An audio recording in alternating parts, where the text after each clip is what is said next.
Irmãs e irmãos, muita paz a todos e que Cristo Jesus, o nosso irmão e mestre querido, continue iluminando as nossas vidas. Consultando o calendário espírita, esta semana nós reverenciamos Eurípides Barçanufo, nascido na cidade de Sacramento, Minas Gerais, em 1º de maio de 1880, desencarnado na mesma cidade em 1º de novembro de 1918. Respeitável representante político de sua comunidade, tornou-se secretário da Irmandade de São Vicente de Paula, tendo participado ativamente da fundação do jornal A Gazeta de Sacramento e do Liceu Sacramentano. Foi criado em família católica, mas ao conhecer o Espiritismo, trabalhou de forma incansável, pregando e difundindo a doutrina. Fundou o Colégio Espírita Esperança e Caridade e o Colégio Allan Kardec, na cidade de Sacramento. Sua atuação, na época, não foi bem compreendida e, por isso, duramente perseguido. Mas a sua grandeza moral fez com que perdoasse todos aqueles que perdoado a todos e ainda serenou os amigos que desejavam represálias em seu favor. Através da própria mediunidade, ajudou milhares de enfermos físicos e espirituais. Fica então a nossa lembrança a este grande amigo que nos antecedeu. Hoje daremos continuidade ao estudo do livro A Gênese, capítulo 15, que nos fala sobre os milagres do Evangelho. Este estudo ele destaca 2 pontos especiais e essenciais. O primeiro é a superioridade de Jesus, e o segundo, a grandeza e a importância da missão de Jesus. Na verdade, ele tinha que ser grande, ser especial, para que pudesse realmente fazer tudo aquilo que ele conseguiu fazer. Então, nos 5 séculos que antecederam o nascimento de Jesus, foram grandes, inúmeras escolas políticas, religiosas, filosóficas e de outros segmentos que vieram até o planeta Terra. Foram os precursores de Jesus, pessoas e instituições que prepararam para a chegada daquele grande evento. A vinda de Jesus, ela então foi profetizada e amplamente esperada por todos. De um lado, os ricos e poderosos, eles não queriam tal evento, não queriam a vinda de Jesus, pois eles temiam perder aquele poder. E do outro lado, os pobres,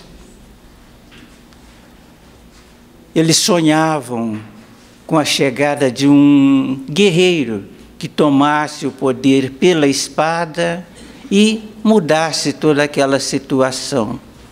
Mas, na verdade, ambos estavam equivocados. A missão de Jesus era muito maior. Ela era para todo o planeta, para todos os povos e para todos os tempos. A doutrina de Jesus, ela falava assim com muita clareza, mostrava com muita clareza a situação de abusos em que viviam os fariseus, os escribas e os sacerdotes daquela época. Foi por isso que o fizeram morrer, julgando matar a ideia com a morte do homem. A ideia sobreviveu, porque era verdadeira. Ela desenvolveu, porque estava nos planos de Deus. Então Jesus veio nos apresentar Deus como Ele realmente é. A inteligência suprema, Pai Todo-Poderoso, bom, justo e misericordioso. E Jesus diz mais: o Pai ama os seus filhos. Fale com eles. Diga: Pai nosso que estás no céu, santificado seja o vosso nome. Abra teu coração e conte para Ele as suas dificuldades. Porque, na verdade, Ele tem resposta a todas as suas interrogações.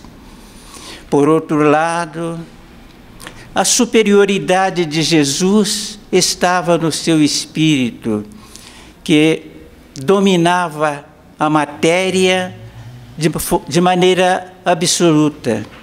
A força moral, o magnetismo, o amor, a obediência ao Pai o fizeram maior e melhor. Por isso é que Ele é o Mestre.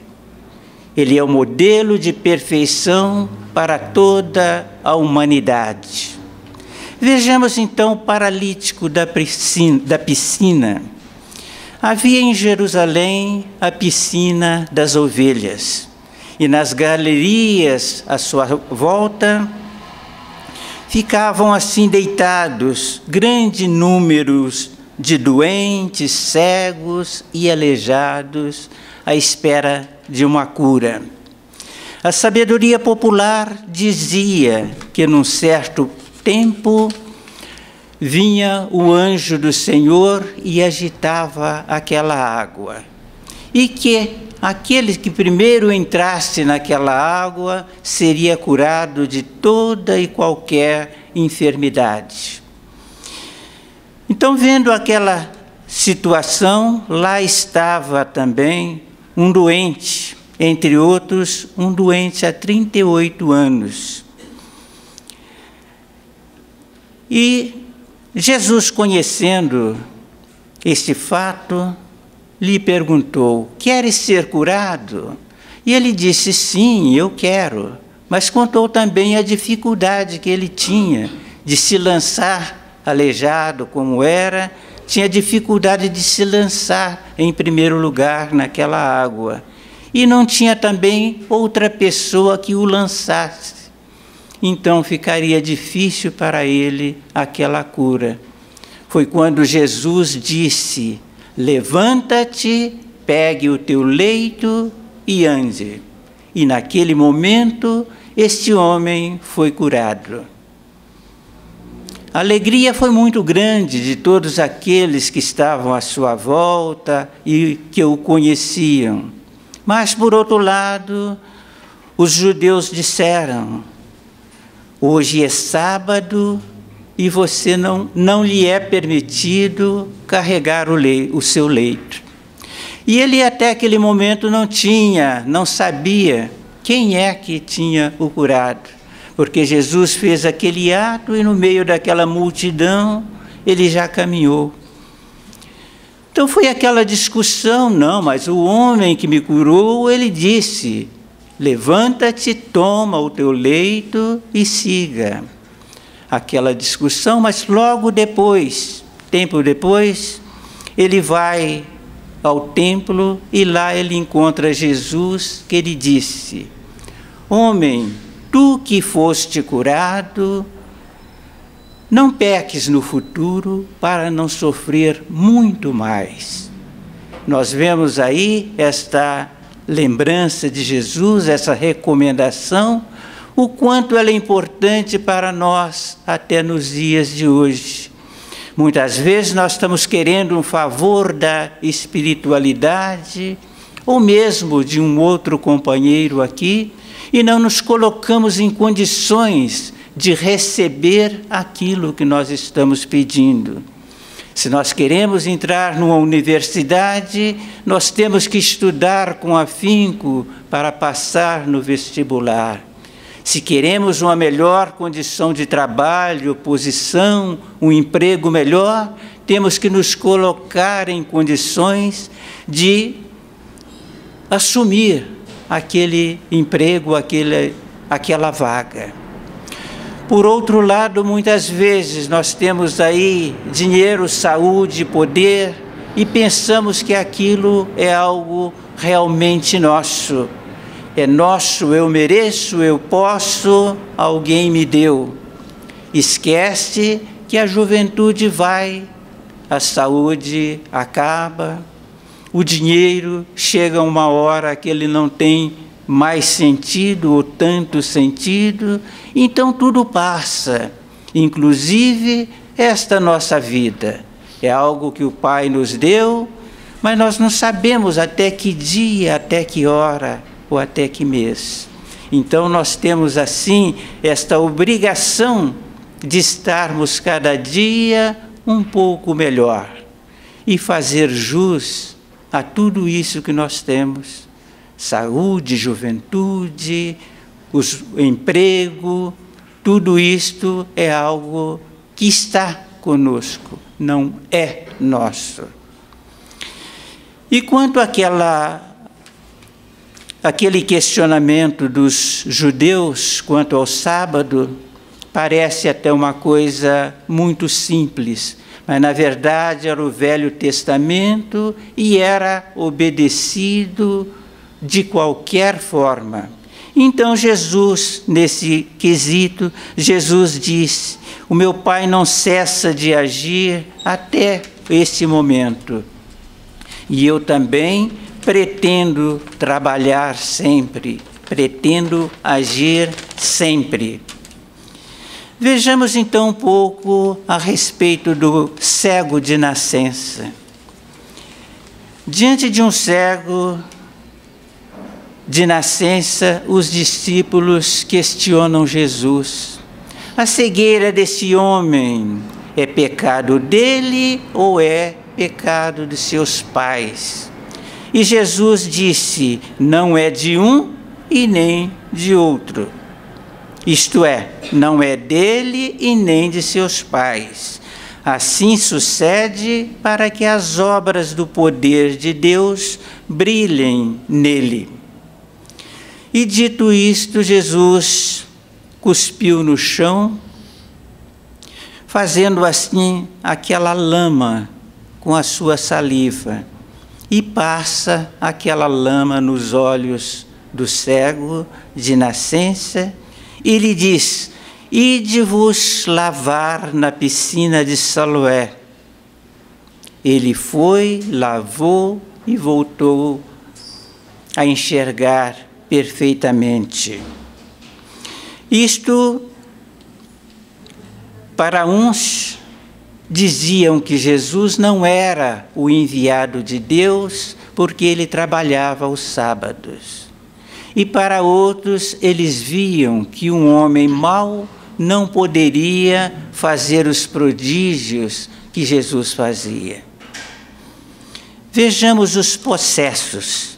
São vários os relatos de pessoas possuídas por espíritos impuros e que levavam assim uma vida anormal, com sérios problemas físicos e problemas morais.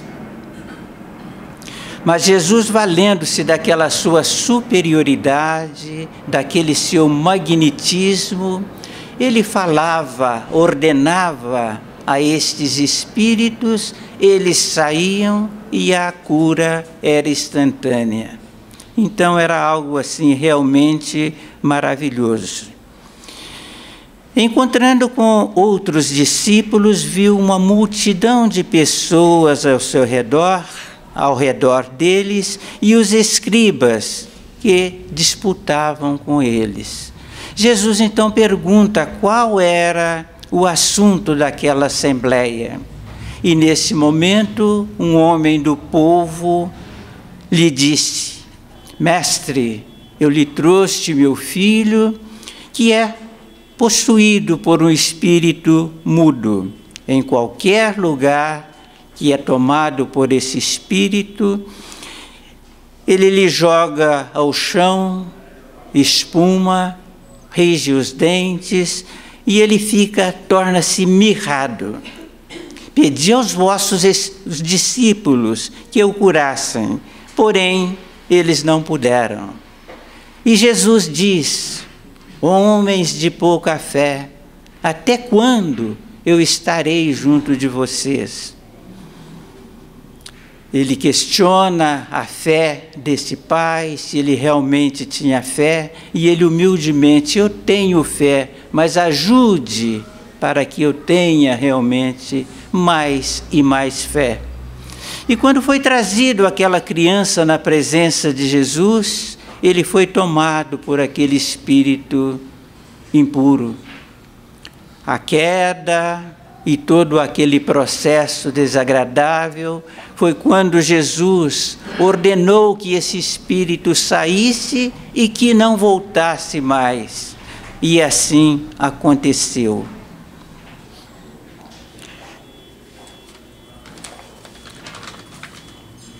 Então foi-lhe apresentado um possesso cego e mudo. E Jesus o curou de modo que ele começou a falar e a ver naquele mesmo instante. E isto causava uma admiração muito grande a todos que perguntavam: qual é esta nova doutrina? Ele manda com império e até mesmo os espíritos impuros obedecem. Jamais se viu algo semelhante em Israel. Vejamos então as ressurreições. Em primeiro lugar, a filha de Jairo. Jesus estava rodeado por uma grande multidão quando veio ao seu encontro Jairo, que era um chefe da sinagoga, tendo uma filha e dizendo a Jesus: eu tenho uma filha que está agonizando, vinde impor-lhe as mãos para curá-la e salvar-lhe a vida. Agora nós vemos aí a fé e a confiança desse chefe da sinagoga para com Jesus. Vinde impor-lhe as mãos para curá-la e salvá-la a sua vida. E quando eles estão nesta conversa, chega alguns subordinados de Jairo, dizendo: a sua filha já está morta, não vai dar trabalho ao mestre de ir mais longe. E Jesus, ouvindo tudo aquilo, disse: não temais, somente acredite. E ele impediu que a turma o acompanhasse até a casa de Jairo. Quando ele chega na casa, está aquele burburinho, muitas pessoas gritando, chorando, e ele diz: por que tudo isto? Por que chorais? Esta menina, ela não está morta, está apenas adormecida. Entra no compartimento onde está esta moça e disse: minha filha, levanta-te, eu ordeno. A moça levantou e começou a andar. Vejamos o filho da viúva de Naim. Ele, chegando à cidade de Naim, aconteceu que vinha um enterro. E esse enterro era o filho único de uma mulher que era ainda viúva. Jesus, vendo tudo aquilo, ele tocou-se de compaixão por ela e disse: não chores. Foi até o esquife, toca a mão no esquife, o pessoal que carregava parou e ele, tocando, disse: meu filho, levanta-te, eu o ordeno. O rapaz levantou, sentou e começou a falar. E aí Jesus o entrega para a sua mãe. Os presentes glorificaram essa atitude, glorificaram a Deus, dizendo: um grande profeta surgiu entre nós, e Deus visitou o seu povo. Esse milagre, ele se espalhou pela Judéia e todos os países mais próximos. Nós vemos aí, então, alguns dos milagres de Jesus e muitos outros. Milagres que nós dissemos assim, entre aspas, porque nós vemos que muitos ele usou daquela sua força, da sua superioridade e do seu magnetismo. E outros como esta ressurreição. O primeiro, ele disse: esta moça não está morta, ela está simplesmente adormecida. Mas tudo isso que nós vemos é que demonstra a grandeza de Jesus, a superioridade de Jesus. E tudo isto que levantou foi para que chamasse a atenção desse outro povo, porque a missão de Jesus ela foi muito importante. Ele encerrou o Velho Testamento e inicia o Novo Testamento. Então nós percebemos que a maioria, os fariseus, judeus e outros, estavam assim cegamente, seguiam cegamente o Velho Testamento. E houve então esta mudança. Então coisas que não se via acontecer, que era surpresa, que era novidade para todos, aconteceu, e aconteceu muitos. Tudo isto pela grandeza de Cristo Jesus. E ele, na sua simplicidade, na sua humildade, ainda dizia mais: não precisa alegrar ou ficar surpreso por tudo isso que vocês estão vendo, porque quando tiveres fé, fareis tudo isto que eu estou fazendo e muito mais. E é mais um ponto que nós precisamos, então, analisar. Porque muitas vezes a gente pensa nesses milagres ou que grandes coisas poderiam e deveriam acontecer. Mas, na verdade, hoje, até mesmo o conceito de vida e de morte para nós é diferente. Hoje nós sabemos que aqui esta passagem aí de 50, 80, 100 anos, mas que a vida continua. É uma sequência de tudo aquilo que nós estamos vivendo no dia de hoje.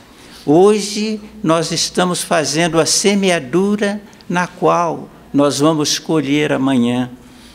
Onde nós vamos estar amanhã? Naquele lugar ao qual nós vamos fazer jus com as nossas ações de hoje, desta nossa evolução, essa nossa preocupação de ser a cada dia um pouquinho melhor que o dia anterior.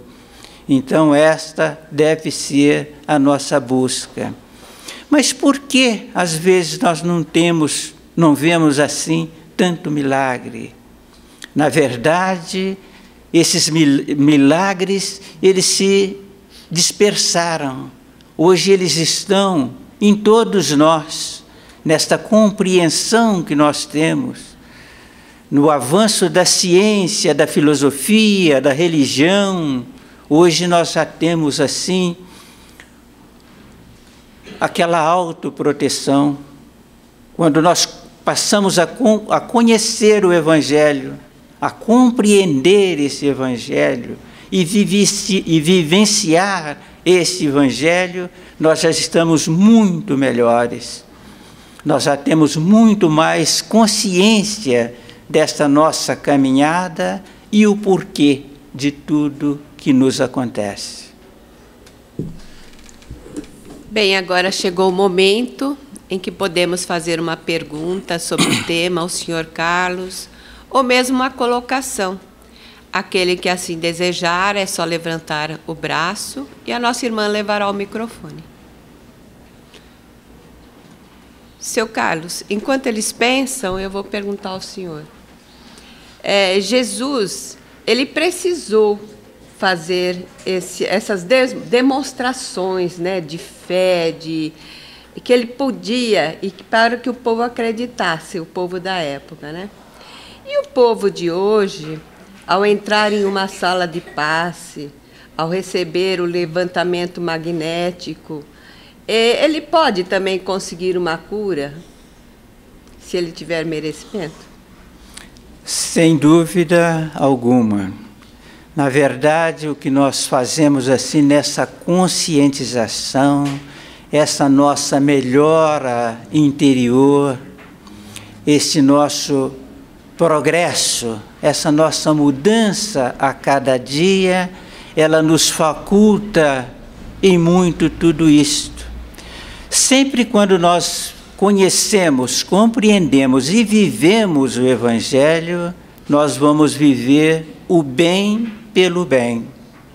E a cada atitude boa, perfeita que nós fazemos, nós estamos acendendo uma luz em volta dos nossos próprios passos. Então não precisa que alguém nos traga ou aquele grande milagre. Mas nós temos assim uma consciência, uma confiança maior, essa é uma sabedoria, é uma solução que nós recebemos para os nossos problemas, sem pedir e que vem de onde nós não estamos esperando. É assim como que um toque de mágica, aquilo que era uma dificuldade muito grande, a gente passa a compreender melhor. Às vezes deitamos com a cabeça, com uma preocupação muito grande, que nós deixamos ou que tivemos no dia de hoje. Muitas vezes a gente ainda fala, o travesseiro que sabe, é um grande conselheiro. Travesseiro é simplesmente travesseiro. Aquilo que aconteceu de bom, aquela intuição maravilhosa, aquilo que nos trouxe com clareza solução pelo nosso problema, é justamente isto. São as nossas boas ações e nós temos aí tudo a nosso favor, o nosso grande anjo da guarda, nós temos esses espíritos protetores, familiares e todos aqueles que gostam de nós, todos aqueles que nos amam. Só que às vezes nós agindo contra, trabalhando contra, nós não temos condições, nós não damos a eles condições de trabalhar ao nosso favor.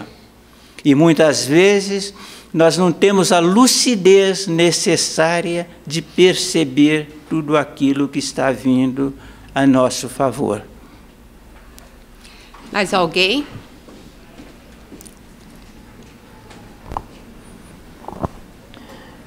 Às vezes eu acho assim que a história ela contradiz um pouco com os nossos conhecimentos de hoje. Vamos dizer assim, hoje nós sabemos que para nós ficarmos livres dos espíritos que nos obsediam, nós precisamos fazer também uma reforma íntima, não é? E naquele tempo, que nem como o senhor mesmo citou, os espíritos, eles não tinham uma moral que pudesse, vamos dizer assim, no nosso entendimento hoje, ajudar a Jesus mesmo a expulsar os espíritos, porque a gente sabe que se a gente, até nós podemos afastá-los, mas se nós não tivermos uma boa moral, um bom comportamento, aquilo não vai resolver, nós vamos atraí-los novamente.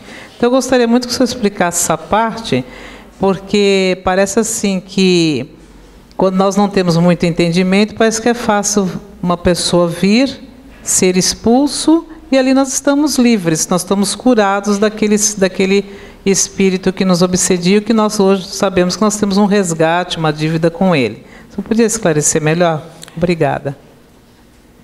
Na verdade, tudo tem o seu princípio e é que é um tanto difícil. Às vezes, porque naquela época, principalmente, nós não tínhamos a ciência, não tínhamos a filosofia e nem a religiosidade que nós temos hoje. Isto é, a compreensão de tudo isto.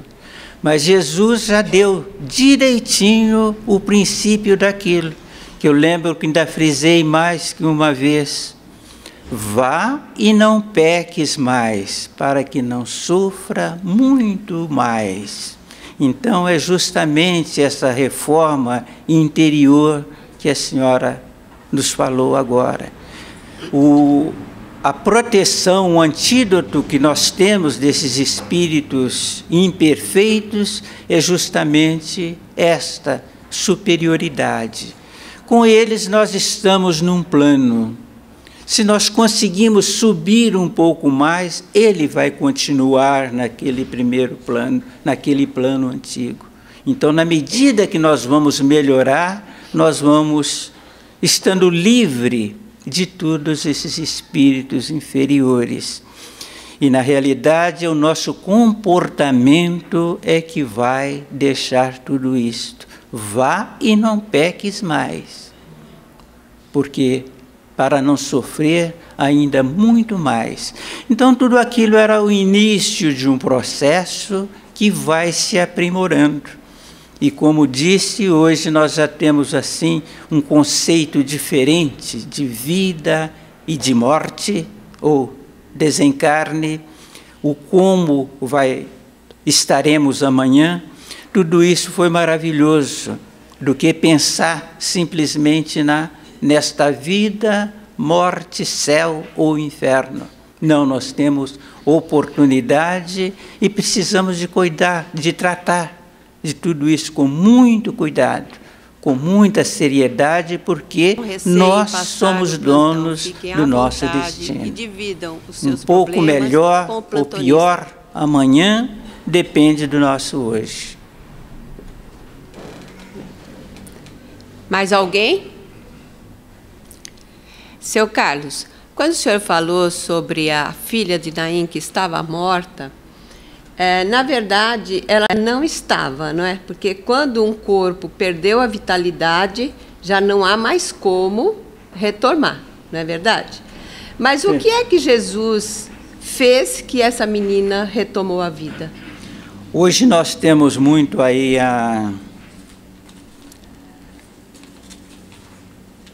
nós sabemos aí, e tem pessoas que passam semanas, meses, e até anos. Então, aquilo tratava-se assim de uma questão de epilepsia, não é isso? Uma coisa que ele foi acometido e Jesus chegou e acordou daquela situação. É sínope e a epilepsia. Então, nós chegamos assim, nós percebemos que se tivesse realmente morto, ou se está morto, a gente ia contra as leis do Pai Todo-Poderoso.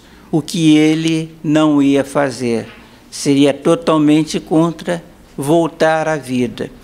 Agora, hoje, essa compreensão diferenciada que eu falo que nós temos de vida e de morte é justamente isso.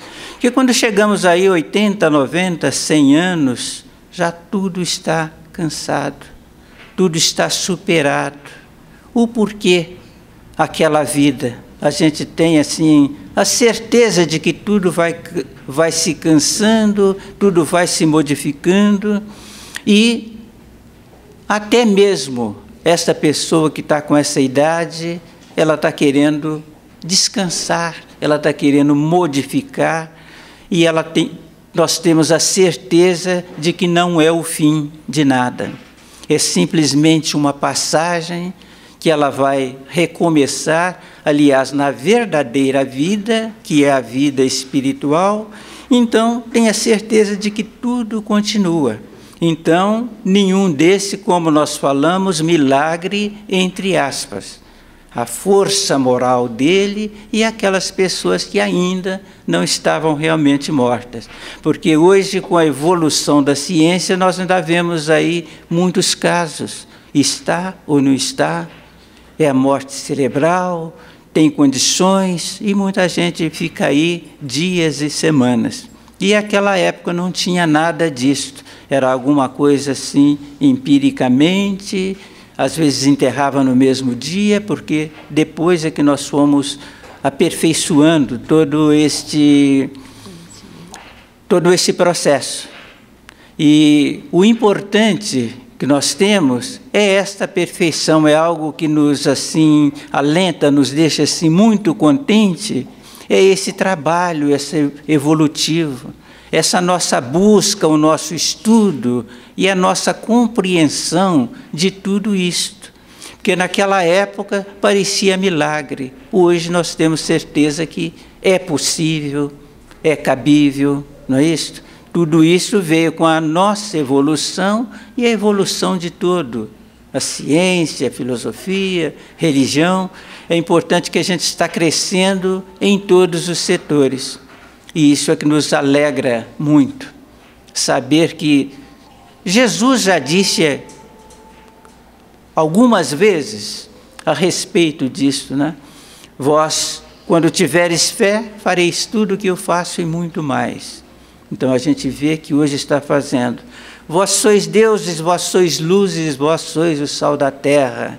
Ele estava falando do homem no futuro, com uma compreensão maior, diferenciada. Então, tem-se condições de fazer muito mais. Então, é maravilhoso a gente ver assim, quando a gente volta no tempo e percebendo tudo aquilo. E hoje, onde nós estamos, e temos assim a capacidade de ir muito mais, de melhorar muito mais ainda. Suas considerações, seu Carlos, já não temos mais tempo.